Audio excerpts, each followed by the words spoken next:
Manipur Mutanpa! Manipur Mutanpa! Manipur Mutanpa! Self-determination is our! Self-determination is our! Self-determination is our! Self-determination is our!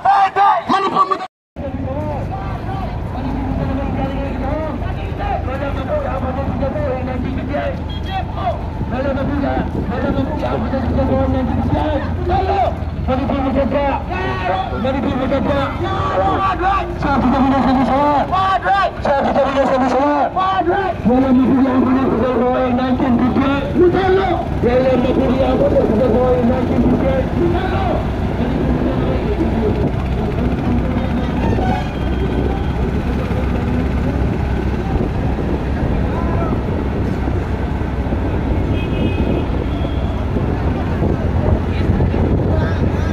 Nahan Siruli Festival अखोई पाउमिसिंग Chatap मतमदा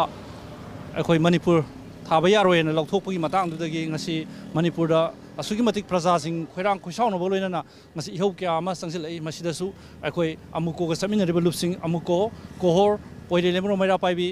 अमोबा MSF हारिबा loop मंगासिना ngasi मणिपुरगी मफम खुदिमुदा चटलाकांदा अखोई नहानदगी होना अखोई human chain Semba दुगा मैरागी lily नुंदांगदा Chatna अखोई district खुदिमक्ता मखाताना चथगिगनी अखोई संजु संजंगिगनी अकनबा खोंजन मरमदि कइनोदा मणिपुरदा ngasi इंडिया गवर्नमेंटना डिवाइड रूल मयाम पॉलिसी म सानरकांदा अमगा खननबगी दमक सानरइबा मयामसे अखोई लोइनबक मयामसे लोइ खंगमनि अदुबु करम खोंजंग संगगा करम माइना प्रजा मयामसे ग चटमिनगदगी हाइबदुने अखोइन हुजिक मयाम प्रजासिंग थोमिनरकांदा वारी सानरकांदा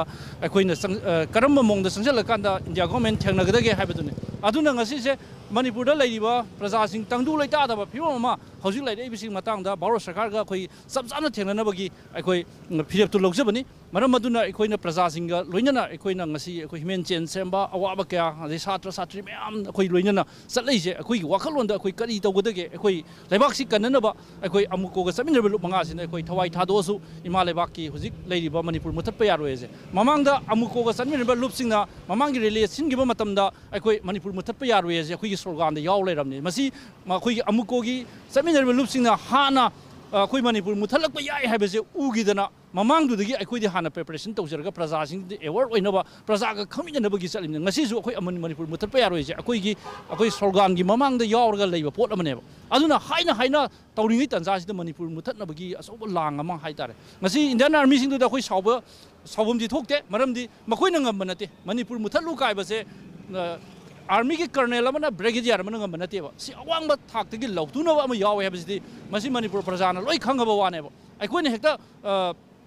सिफाई तौरमेने हेक्ता सिफाईदुना ताइनबीबा मसी अखोइ नतब इंजल लैब पोतु कनानो हाइबसिमा अखोइ खंग ताइ होजि लैरिब गवर्नर अदुगा अखोइगी सेक्रेटरी एडवाइजर चीफ सेक्रेटरी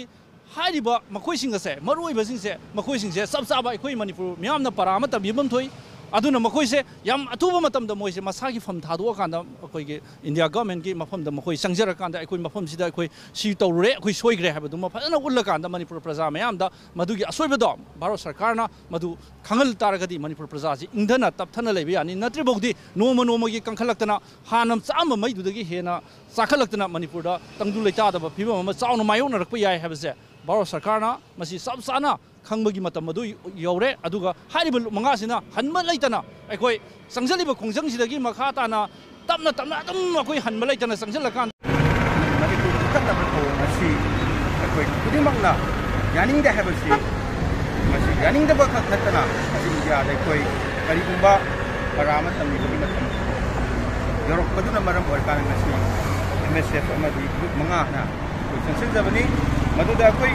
फला ओइना लाउजकिबा सि कोई मंगानी अहानबदा कोई मणिपुर मुथतनबा इंडिया लंगाकी थौदांग यानिंगदे हाइबा अमनी अदु अनि सुबदा मणिपुर मुथतपा यारो हाइबा अमने अहुम सुबदा इंडिया लंगाकी डिवाइड पॉलिसी लेफलु हाइबा मा अदुगा नंबर मरी सुबदा इरोमदोम लेप्सबा सि पुकपदगी यारोलबा अखोइगी हकनी हाइबा सिमगा अदुगा मंगा सुबदा लोइलम मपुगी आर्म पुलिस पावर एक्ट असि रिपील तौ अमदी मणिपुर दे कोम मुतलो हाइबा सि बसी अखोइना येंबा याबसे अखोइगी कोई सिरोई फेस्टिवल का मरी लेना मीडिया की टीम अमक स्कूल चप मतमदा मणिपुर थाबा बस अमदा मणिपुर थाबा वही सिंह ꯃꯨꯊꯠꯂꯀꯥꯟꯗ ꯑꯩꯈꯣꯏ ꯆꯠꯀꯗꯧꯅꯤ ꯍꯥꯏꯕ ꯑꯗꯨꯒꯨꯝꯕ ꯊꯧꯔꯝ ꯑꯁꯤ ꯑꯩꯈꯣꯏꯅ ꯈꯪꯉꯤ ꯃꯗꯨꯗꯤ ꯃꯅꯤꯄꯨꯔꯁꯦ ꯃꯇꯝ ꯄꯨꯝꯅꯃꯛꯇ ꯃꯨꯊꯠꯅꯕ ꯊꯧꯔꯥꯡ ꯂꯩ ꯍꯥꯏꯕꯁꯤꯅꯤ ꯃꯁꯤ ꯑꯩꯈꯣꯏ ꯇꯨꯃꯤꯟꯅ ꯌꯦꯡꯗꯨꯅ ꯂꯩꯕꯒꯤ ꯃꯇꯝ ꯅꯠꯇ꯭ꯔꯦ ꯃꯍꯩꯔꯣꯏ ꯑꯃꯗꯤ ꯃꯤꯌꯥꯝꯒꯤ ꯑꯩꯈꯣꯏꯒꯤ ꯑꯄꯨꯟꯕ ꯁꯥꯐꯨ ꯑꯃꯅ ꯑꯩꯈꯣꯏꯒꯤ ꯃꯅꯤꯄꯨꯔ ꯃꯨꯊꯠꯅꯕ ꯊꯧꯔꯥꯡ ꯂꯩꯕ ꯑꯁꯤ ꯑꯩꯈꯣꯏ ꯊꯦꯡꯅꯅꯕ ꯁꯦꯝ ꯁꯥꯕꯒꯤ ꯃꯇꯝꯗꯨꯅꯤ ꯃꯗꯨ ꯑꯩꯈꯣꯏ ꯁꯦꯝ ꯁꯥꯅꯕꯁꯨ ꯉꯁꯤꯁꯨ ꯂꯦꯞꯂꯤ ꯍꯥꯏꯅ ꯑꯩ ꯊꯝꯖꯒꯦ